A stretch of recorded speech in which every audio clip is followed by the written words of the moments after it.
be any other 15 step. But, we were talking.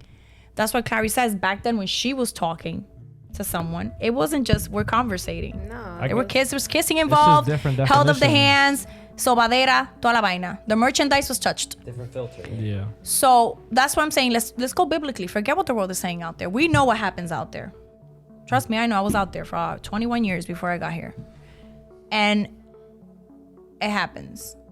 But Christianly speaking, courting, this is permissible. You're getting to know someone, There's a chaperone when you go out. There's absolutely nothing, not even hugging. You've seen 19 and counting. Little extremist, but guess what? Once that husband comes through, there is no fulano touched me, we kissed, nothing. That woman is yours. You are the one who touched that. And I'm not taking away from the ones that were touched. Yeah. Hand raised. Put a hand a little there. I'm not speaking like I'm a holy person that did all that. I did not. But you can see why. And I'm talking from experience of why, because I carry that. I'm telling you, I don't care who comes in here and sits and be like, I don't carry that. The Lord forgave and I forget. He forgave it, but you do not forget it. It's here. You think it doesn't. I remind myself all the time. I don't know why. Sometimes I'll see things like, damn, my husband deserved that. Like, I did that. And I know that's not God reminding me, but you do carry that as a human. Like, I was not pure for mine, or I did everything wrong because I didn't know any better. I wasn't taught, you save yourself for one man and you only do this. I learned this after by reading the Bible. Like, I would love for my daughter to follow this, not force it on her, but I would love for her to be like, you know what, Mom, that's what I want to do. I want to court. You can talk to someone, but in that moment, that person should be focused on you, because you want to make sure this is important, that who you're talking to, your whole focus is on that person to know if this is going to go to the next stage or not. Not 50 other girls or 50 other guys to see which one is, because I'm telling you, it's a checklist. You're never going to focus on one. And you're going to be that guy that's forever single, or the girl that's forever single, because you're just not, there's no commitment even in that with you. So how are you going to commit to one? You're always going to carry that mentality of, I wonder if I marry the right one. Was this it? That happened to me. You can ask Clarissa. You know how many times I would be like, Cla, what if? And it wasn't that I was unhappy. It was just like, what if I marry the wrong person? What if God has somebody else? Like that was a moment of anxiety for me all the time, because I lived that unstable life. I was carrying my instability into your current from childhood to relationships, to my current relationship, to then my marriage. That's insane. I even do it with my own kids sometimes. I'm even carrying it into motherhood. What if they could have gotten a better mother than me? What if I wasn't supposed to be their mom? Those kind of thoughts, that's all a trauma response of instability. So if you can do that with one person, just by getting to know them wholeheartedly, fully, and it's okay to say, you know what, this isn't working. I think we're better off as friends. But then that person can never go back with, that person said I love you to me, or they kissed me and they whatever. No one there is going to be hurt, because you're just getting to know someone. And this is why when you're speaking to someone, you have to make sure you're equally with that person too, in the same mentality, in the same subjects, and the same concepts. The sugarcoating. We love to sugarcoat and hide the crazy. My husband called it hiding the crazy. Randy would know. Why are you hiding the crazy with someone you're gonna probably end up with? It's gonna come out.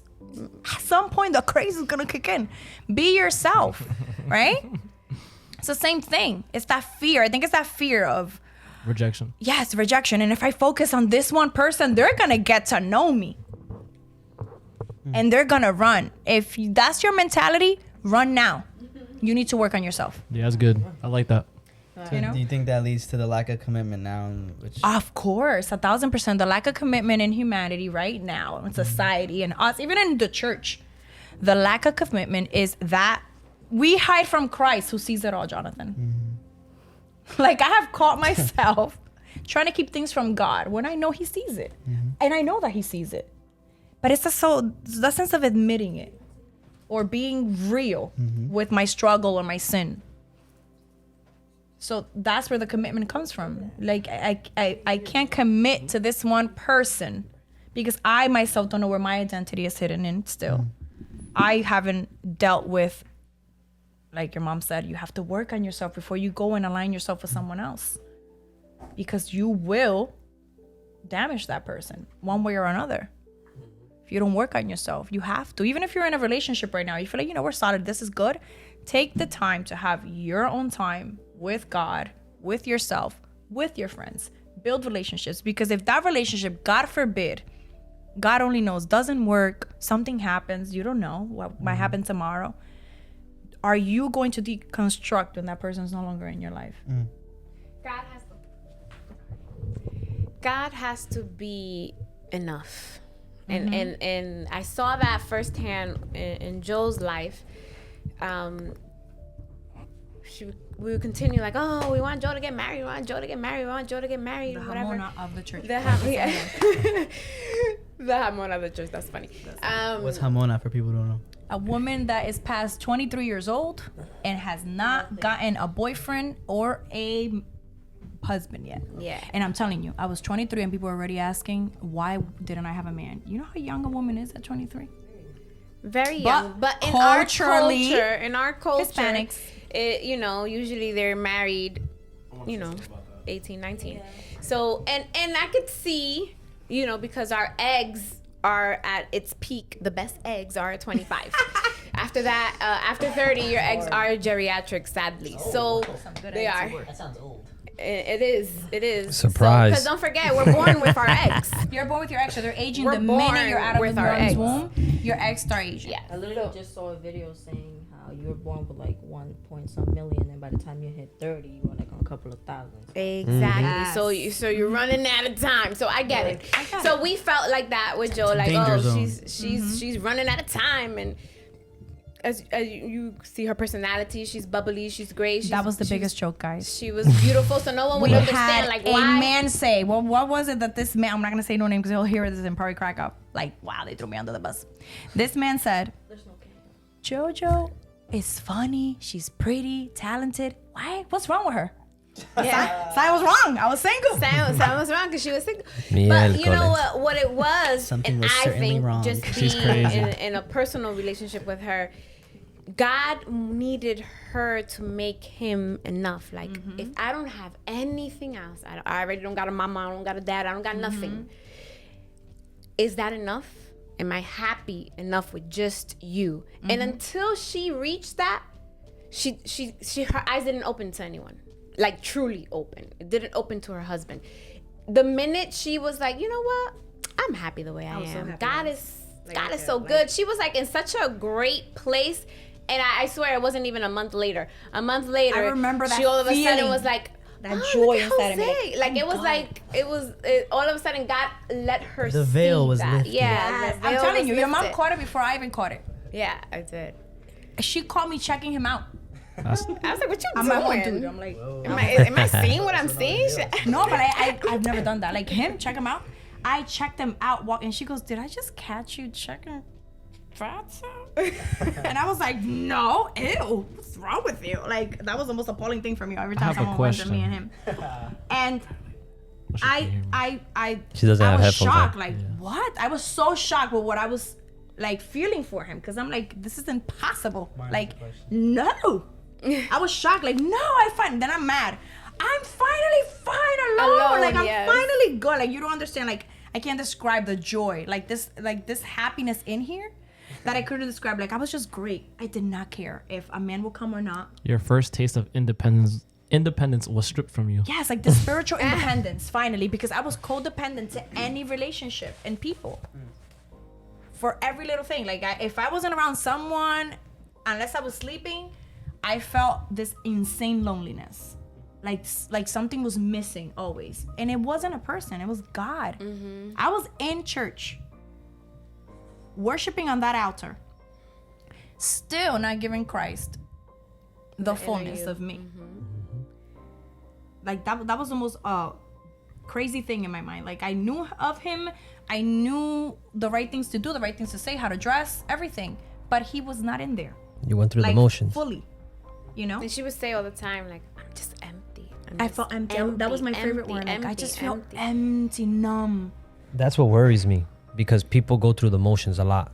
We're creatures, we're human beings, but we're we were habitual, so we can see things and we can see systems and we can work around the system to not really commit. And like what she was saying, that's difficult. So and I'm a quick learner. Yeah. So yeah, well, I mean, Christian one-on-one, I got it. Like I'm telling Yeah. you, I can learn something like that. It's the weirdest thing. And I learned how to be the perfect Christian From the outside. from the outside, and inside Doesn't matter. consumed. Like just I was consumed. and that's why With it's important. Like sadness. what you were saying. You guys jumped around a lot, but Yeah. for the record, the men in the Old Testament did have a lot of wives, but God didn't want them to have them. Yeah.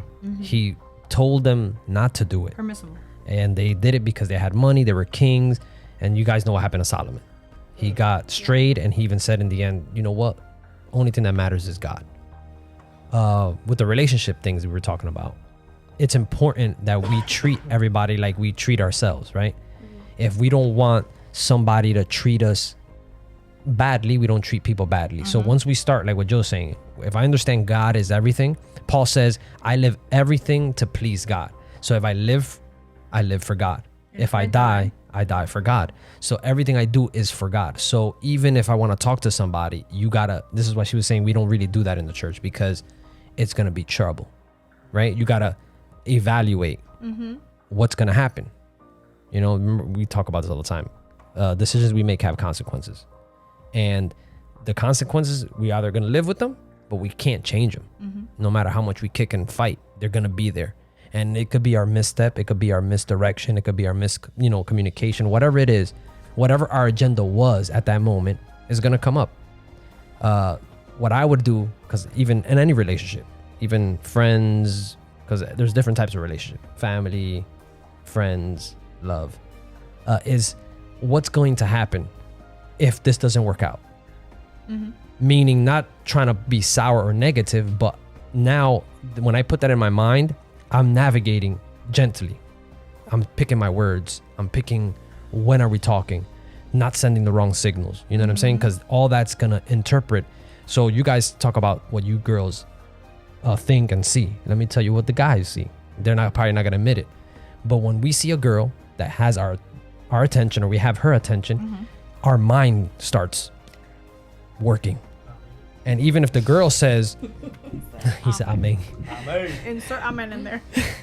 So even if the girl thinks, oh, I'm just checking it out to see if it works out, we're already seeing, oh, I'm going to the movies with her. I'm going to buy her this jewelry. You know what I'm saying? We're imagining, because we're goal driven. Men are goal driven. This is why.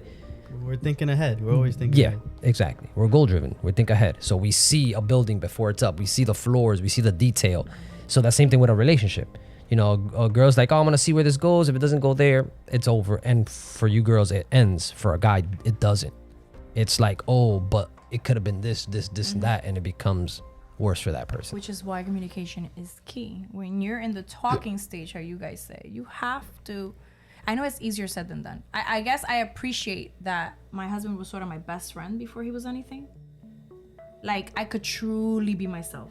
Like, too much of myself. Like, I've never really liked makeup, so that was never a problem. But the hair, we went camping once. I did not care how I would wake up in front of this dude. Because again, he was like my best friend. I would tell him anything, even about guys I liked. I'm sure he hates that part. So disrespectful. Because, he was just quietly like, okay, whatever. Yeah. But I was truly myself. Like, I could talk about anything. He knew all my childhood traumas, everything, anything. I don't think there's anything my husband does not know. And this was before anything happened. So I will say that example. Like, if your goal as a Christian, because the world has differently, you want to hide, we wear prosthetics, let me put this under my pants and my booty can look bigger, let me put these bras in my bed. Like, I don't even know how can someone think that way, because if you're going to end up further, they're going to figure it out that that's not all yours.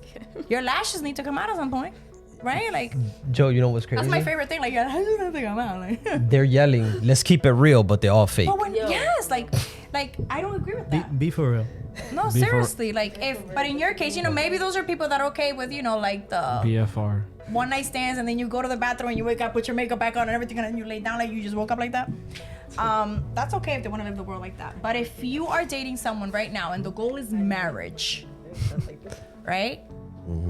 100% yourself, because this is going to come up unless you're gonna run a marathon and try to keep this perfection that you're faking to your significant other, good luck. Like, I would love to see videos. Like, make videos. I want to see how you get ready in the morning and how do you keep your crazy in and all this stuff. And be yourself. I got a question for the ladies though. Damn. We got scared whenever our man says, I got a question. He's like, what happened? Can we all agree that women are pressured to marry more than men? 1,000%. Okay. Yeah. Lord Alright. Jesus. Absolutely. So, Saying that because What do anyways, you mean before I by was cut that? off, this is just a lead up. Okay. We are more, pressured even into the whole thing, children, home. Yeah, I was just gonna say all that. that. Yeah. They got the biological clock We have the ticking, clock, bro. so Do you believe that could be the spark plug to more women not wanting to get married or have kids? of course. Because I know Nowadays, I have two family members that don't want kids. Nowadays, yes, the pressure. And I have not two family members, but I have one that hates men. They probably won't say it, but they hate men. If you know what I'm saying, like Yeah. they hate men. I They used to- strongly dislike I men. used to hate men, strongly dislike them, Strongly dislike men. but I had like, reasons. Like they be looking for a boyfriend. Well, not looking for a boyfriend, but they don't show nobody no time. But anyways, that's not the point. I just want to know if that could be a spark plug. Just the pressure. The pressure. Yeah. Well, yes, think especially nowadays, if you're yes. if you're the type of they might be hiding behind that, but you could be the type of girl that probably a guy's not showing interest or things never go further or the guy just doesn't take you that serious. So then your self-defense is, I don't want hate kids men. anyway, and I hate men, and I don't care. I don't have it because I don't want it. When in reality is you just feel like this isn't happening for me. So people can stop, the tias at Thanksgiving because they're bringing up that I'm still single. You just be like, You I just don't be want like, nah, I nobody. want that. Don't you? I just think that I think that if somebody hates something is because they failed at something else. Yes, that's what I'm saying. Like, there's a reason behind it. There's no such thing as I hate it and there's nothing else behind that. And God didn't make it to be that. So that's BS. Like, everyone wants someone to love them, and We everyone were wants created for to be in a companionship. relationship. So your family the member that beginning. says that she hates men or whatever. Reality is she wants a man that's gonna love her however her expectations are, and she hasn't found that yet. So she's just gonna turn around and be like, since I haven't found it, I just don't want it. But everyone wants that. It's just, especially for us women, it's been put in us. That's what we were meant to do. We were brought here to nurture, to be in. We were made for men. Like, there's no way that you really don't want that. You can lie to yourself, but in reality, you were built for that. So So you you're would gonna- say that spark plug Martin's talking about is more self-destructive than anything, because by the time you realize that, damn, I do want kids, I do want a husband, I do want a family, maybe it's too late. And you can see it now in society. How many of these women have to go through infertility because they waited till their eggs was dead? They have to now get eggs from other Adoption. places. They have to do adoption. They have to do all that, and they're like, "Oh, I wish I would have started earlier." By choice. The strength that you need to be a mom. It's difficult, especially nowadays if you're going to be a working mom. To start that at age 40, who wants to do that? Age 40, I don't want to be doing nothing to changing with diapers, and unless it's my grandkid and I'm going to give it back to my son or my daughter. You know what I mean? Like, it's exhausting. And to do it at age 40 is double exhaustion. So I think that they tell themselves all these things, and then when they get there, you're like, oh wow, I wish I would have done it at 25. And I've there's- been done now. There's a lot of regret. And the reason that there's a lot of regret too, like what she's saying, is there's not a lot of selflessness. Everything you just said requires you to be selfless. Yes. Requires you to give. And everybody is Society's not teaching you that nowadays. Everything is about Independent women. Yep. You don't need a Yeah. man. take if you Why have. do they have to? We are as equal as them. No, we're not. But hey, believe that if you want. We're as equal. We're no less. No one's saying that you're less. Rennie says something. What'd you say, Rennie? Is equal in... When we talk about men and women, Yes. we have a specific dynamic, but I think the way that I like looking at it is that value-wise, right, the way that God perceives us, we're all children. So we're equal in that, but in role, we are specific, Yeah, you said equal in value, but distinct in roles. distinct in Correct. roles. Yeah. Yes. I think that's the perfect definition. That's really good. Absolutely. He's not better than me, and I'm not any better than him. Right? No. The problem here is that, especially for women, and I could speak for myself when I felt like that at one point in my life, is that you think that your role is less.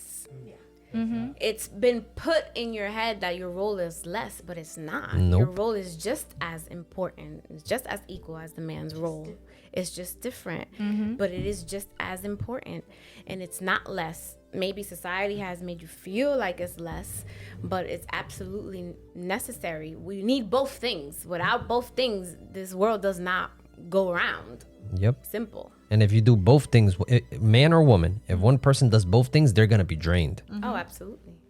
Totally drained. This is why we go back to the beginning: companionship, mutual help, and comfort and fellowship. That's what primary reasons of marriage. That's why God created the helper. He couldn't do it by himself. He saw him. He was like, oh, he's getting That's weary. another key word, though, because even in the church, you find that I don't want to use the word misogynist, but Yeah. around those lines of the macho, the alpha Toxic thing. masculinity. Red pill. The Bible doesn't talk about alphas and any of that. It says companionship and fellowship, the help. God created a helper. Yep. That means that you do things too, correct? Doesn't mean we have this concept that a woman's role is to be a mom and clean the house and cook and all this, and then the man is just to work. We don't live in that kind of society anymore. They the don't women read that do though. as equally. They only read So why can't the men do equally? Correct. the I'm not Church saying of you have God, to be born cooking God or you have to Church. be in the kitchen. the But man-woman thing. my husband does everything I do. There is a hierarchy, but Absolutely everything I do, and that wasn't what he was doing at home. His mom didn't raise him cooking and cleaning and doing anything. But when he got married, he understood that I'm his partner and that we are going to share our responsibilities. You know what I mean? Like, if he has to cook one day, he'll cook. If he has to clean, he cleans. If he has to do laundry, he does it. Diapers, no problem.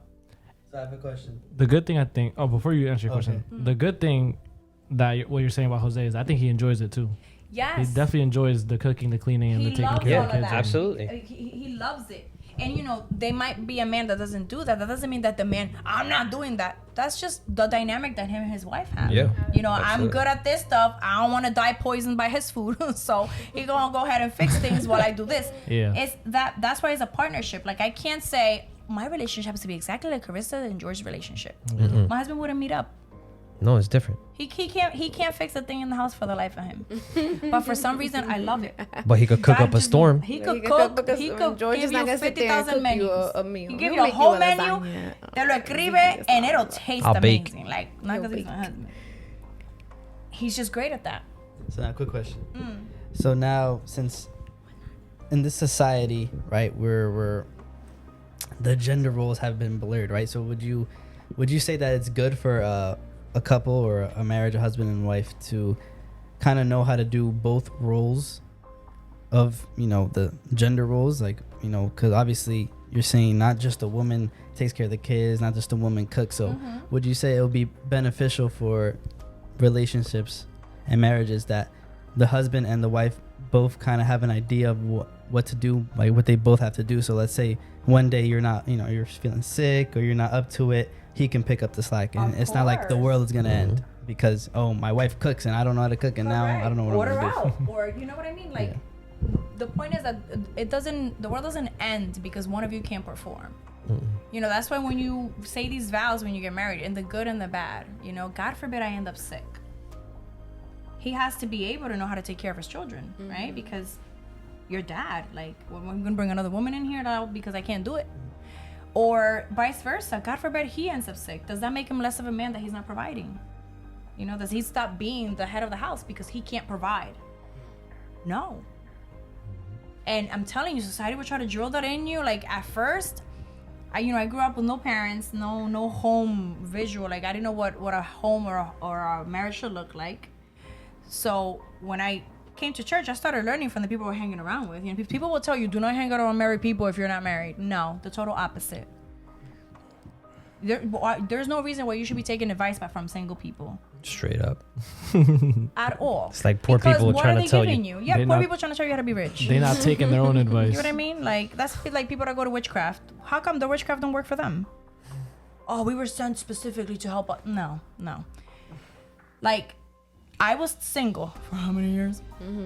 Everyone around me was married. When I got to this church, everybody was married. The only one that wasn't married was Johnny. And then literally like 2-3 years after, she's married. So I'm single now. Hence the pressure. The eighth wheel. Yeah, because she was younger too. So I was like, wow, Yanni's younger and she's married. Like, wow, you're really stuck. But I was always surrounded by marriage. So I was already learning, just picking up things. Like, I didn't grow up with this, but I'm going to go ahead and learn. I'm going to be wise and learn by other people's either mistakes or what not to do, what to do. But I still arrived in my marriage with this whole, concept. Wrong expectations. Horrible expectations. Something like horrible expectations. That I needed him to be able to, you're supposed to be able to fix things. You're supposed to be able to, my husband doesn't, my husband's hands were created for music. Period. I think God was like, this is it. Yep. And I expected things knowing very well that I can do them. But, he's the man. You're supposed to do these things. Okay. And I'm pretty sure vice versa. If he was sitting here, he was probably like, I thought she was going to be like this, and like that. Half the time, I'm like, how? I ain't learned any of that. I was a clean You were holding him to a standard that you weren't holding yourself to. Yes, I wasn't holding myself to the same standard. Well, it goes back to what she was saying, right? Helper. Mm-hmm. It doesn't matter who does what as long as they're helping. As long as it's getting done. Correct. So Jesus says that we're co-laborers with him. So some people, not to drive you off, but some people in the church think that they're the Holy Spirit, but that's God's job, right? We already agreed that he does that and we do this. So you can't be the Holy Spirit. I can't change you. God changes you. Go ahead. Sorry. So things like that, like in the marriage, like I'm not saying the person has to come into the relationship or the marriage with that dual, We both know how to do I know how to do everything. good at everything. No, but you learn. When my husband and me got married, my husband did not know how to do laundry. Did not know how to clean, organize, but let me take, the Hispanic cleaning moments, take a mop and clean the shower. He had no idea, none of it. Dishes, he just knew how to cook because he enjoyed that on his own. He came knowing how to cook. That was it. I can cook. I have a job and he's very helpful. He'll help you with whatever, you need in the moment.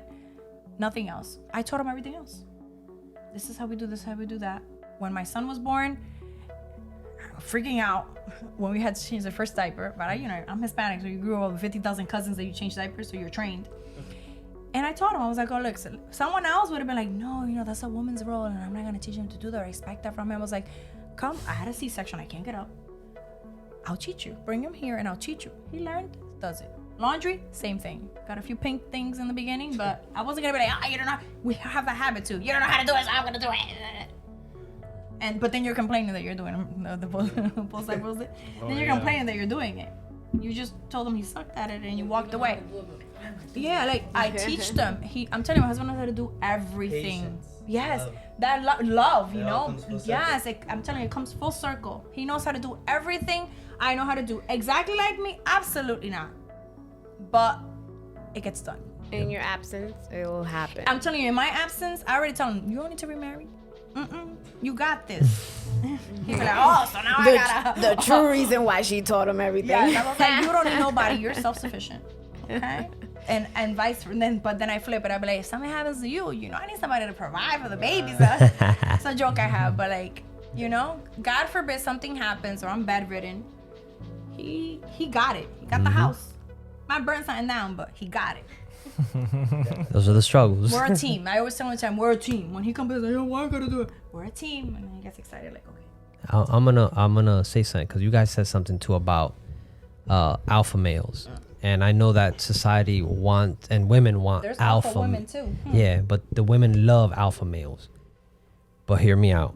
Uh-oh. The story of Joseph was a story of a son or a brother in a group of alpha males, but he wasn't. He was in the house with the mom all the time, right? Yeah. So it's interesting how God chose him, and even though they bullied him or they put him in a pit or they threw him out, God still used him in leadership to help him. So what I'm trying to say is, even if you're not an alpha, and people now, oh, if you're a beta male, you're the scum of the You're earth. the scum of the earth. All these beta males You everywhere. deserve to be alone. There's a crazy. That's what they say. Bananas. but there's a purpose God made you the way He did. And like Joe's saying, your helper will most of the time be the total opposite of you. Yeah, whoever you're helping. My husband is the most meek and no, I don't want to be bothered. No, I just want to do this, and he's fine. And I am that stronger. Sometimes I have to be like, "You're not the man. You're not the man," and calm myself down, because then you want to be up here, and your husband's right here, feeling a little bit emasculated. That's the word? Yeah, emasculated. Emasculated, because I'm strong character. And he's right here. We haven't killed each other because he's right there in personality. If we would have been the same, we would have been divorced 6 months into the marriage. tiger uppercut. Usually your partner will always be the opposite. I don't know why that happens. And if you're not, he will make you into one, right, Carissa? I have a question. Has anyone ever heard of the phrase weaponized incompetence? Yes. No, I have not. So, okay. When we think of the role of husband and wife, when we talk about equal in value but distinct in role, I think we also have to include equally willing. Because if you're not equally willing, sometimes what happens is you expect something of someone else, but you don't hold yourself to that same standard, kind of like what John was saying. So the problem with weaponized incompetence, especially with our generation, right, is that we fall so deeply into these roles that we allow this ideology to perpetuate. And ultimately what it is that you pretend to be insufficient or incapable of doing one task so that someone else will do it for you. Yeah. And that's the problem, is that a lot of times, even, I'm not just saying women or just men, this applies to everybody, you will pretend to be, incapable of doing something. For women, it could be that you act like you don't know how to build something. For men, it could be you act like you don't know how to do the laundry. And yes, there's times where you don't really know how to do it, but then there's times where you also are not willing to learn to do it. to try. That's why I put the emphasis on equal in value, distinct in role, but equally willing. That's important too. And what Joe said too, to what you guys are saying is, and you, Martin, mentioned it, there is a hierarchy though, right? And as women and as men, we need to understand, if we're working as a team, and it happens in business, it happens at work, right? We all work in a job, we're in a school, and we know that we have certain intelligence better than other people, but we have to give account for that role. So in the hierarchy of the Bible, the man is the one that gives responsibility to God. We saw it with Adam, right? When Eve ate, nothing happened. As soon as Adam ate, they knew they were naked, they were shameful, and then God's walking around, where you guys at? And then he doesn't say Eve, he says Adam. Why are you hiding? Yeah, because the pack was with him. Not that he's over her, it's just that he put him as a manager. And you were here first. You need to tell her this is how it's supposed to be done, and you didn't. So now I'm holding you responsible. And like she said, I have to agree to do that. I have to understand, hey, I have a strong character, but he's the man, and I gotta. Yeah, like I can't take his manhood away, because I feel like I had to fend for myself my whole life. So now let me put this on him, And I used to do that at first. I used to I'm the one. I have the right to speak like this and the right to do this because I had a rough life. And now you're victimizing yourself and bringing your past as an excuse to damage someone else, or to take his role away as a man. I used to do that a lot. Like, I could tell you that it was hard for me to respect my husband, not because of who he was, but because he was just the image, the symbol of what I lacked in my childhood. Like, I had to be the man in my life. I had to be this in my life. So there was this sort of no respect for the male figure.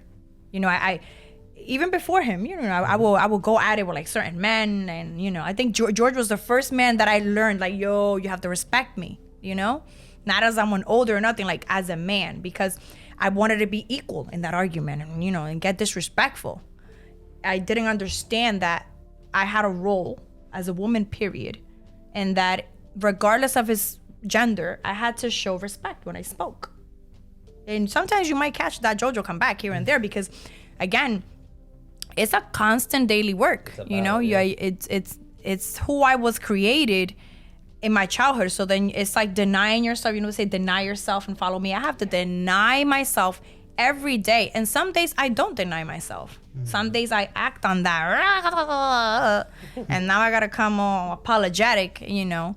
And you can apologize and he will forgive, but you don't forget the things that were said or the things that were done in that instance. And that's when it becomes difficult because at the end of the day, you act the way that you do in the moment because it stems from the desire to feel important. And that's where it becomes really tricky because a lot of times women will argue, well, I don't want to be submissive and I don't want to just be considered, you know, I don't want to just be given domestic abilities. I want to be able to be independent. I want to be able to be a CEO. I want to be able to build things. And it's like, yes, you can still do those things. But the point is, how do you, and at this point we're talking about marriage, how do you honor your husband by allowing him to be a man and respecting the manhood that he brings to the table? The fact that even in simple conversation, you can honor somebody or dishonor somebody verbally.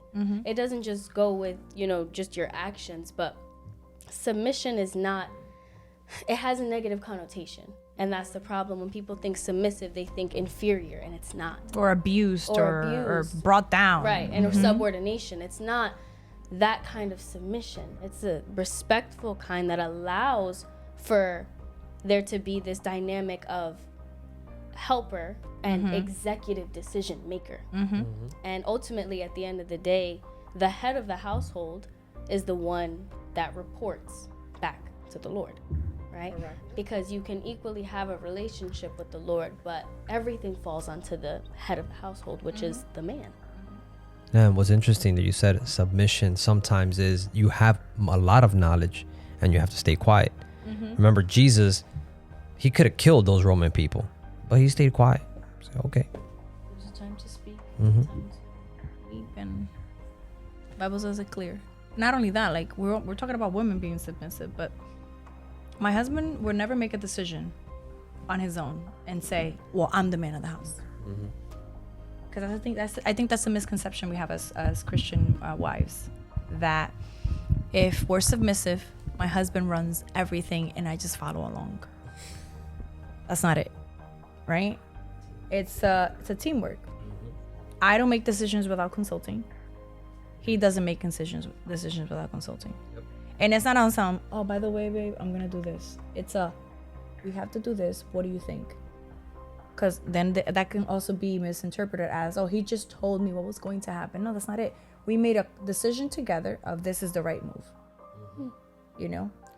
And to add on to that, I think when we talk about how to honor each other through love, I think that also comes with learning how to respond when things go wrong, right? Because even if in a marriage you have a husband and a wife that consult each other before making an executive decision, if ultimately at the end of the day, you know, the husband as the head of the household decides to make that executive decision and it goes wrong, you can still dishonor your husband by criticizing their decisions. It's your fault, you see? Yeah, and it's like, you come at them all crazy and then they're like, well, what did you want me to do about that? Because the decision is done. It's already been made. So by you deciding to criticize them rather than take the time to say, look, you made this decision in confidence, you discussed it in confidence, and now I'm going to support you, but here's how I would have done it so that next time when we talk about it again, let's take this into consideration. That makes all the difference. It's not hitting them with the I told you so. And that's what a lot of people do, not just in marriage relationships, but in any type of dynamic. It's the always I told you so. It's a pride thing. People want to feel important. People want to feel heard. And it's like, you know, that happens a lot when husband and wife have these executive decisions that need to be made, is that they won't allow people to be wrong because they want to feel important. Well, if you would have just did things the way that I told you to do them, then we would have never been in this situation. Well, how do you know that? That's not necessarily true. But now you're going to criticize somebody else just because they made a decision in confidence, when ultimately at the end of the day, they're that person that's going to have to report back to the Lord. You know, it's the hierarchy of the way things fall. Yeah. And we learned that as well. Sometimes she doesn't want to make a decision and I have to do it. I do it. But if it's wrong, we work together to make it right. There you go. You cannot start blaming the other person because you didn't want to make the decision. And now, so yeah. Right. It's not you versus me. It's us against the problem. But that's the problem you were saying. In the world, everybody wants to win an argument, but nobody learns nothing winning an argument because whoever's louder, whoever yells more, whoever has a more of a tantrum, they're gonna, you know, everybody, see, you're quiet because I'm winning. No, you're wrong. I used to handle things like that. But A lot. Like, you know, just, you see, I'm right. That's why you're quiet. Meanwhile, my husband's just trying to not knock you out. avoid killing me. Yeah.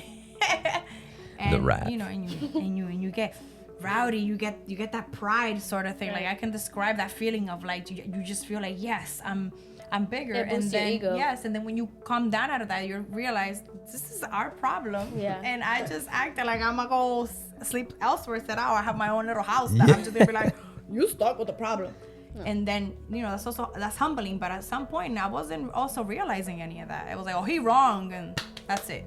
And he did this. And that's why he like that. Oh, go ask him why he got that face. I used to be run to Clary like, why don't you ask him where he went? Yeah. He went and did this and this and this and that.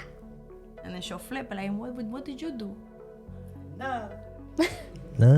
The face, because right away then you're like, I'm wrong. I know I'm wrong. Yeah. And then pride kicks in. You know you're wrong and you still don't want to admit it. No, yeah. And you still don't want to ask for forgiveness. And this is piling up.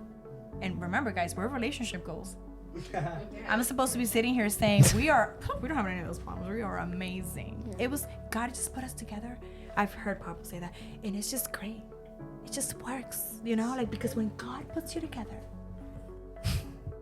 no, like, there's just no such thing, you know, that I'm not gonna sit here and feel like God didn't put me and my husband together because we argue and we have problems and we have to work out our marriage every day, and that's not how it works. Marriage is hard. Relationships, period, are hard.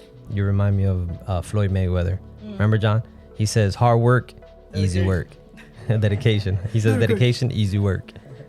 It's hard, but again, going back to the beginning, choosing to love the person when you can't stand the decision. And so we can end it because I know people are. We gotta sleep. Let me share with you guys First John, chapter 3, verse 16. So First John chapter 3, verse 16. It says, "By this we know love, that he laid down his life for us, and we ought to lay down our lives for the brothers." By this we know love. So remember, we're talking about love is sacrificial. That's real love. Beyond the Gate will return.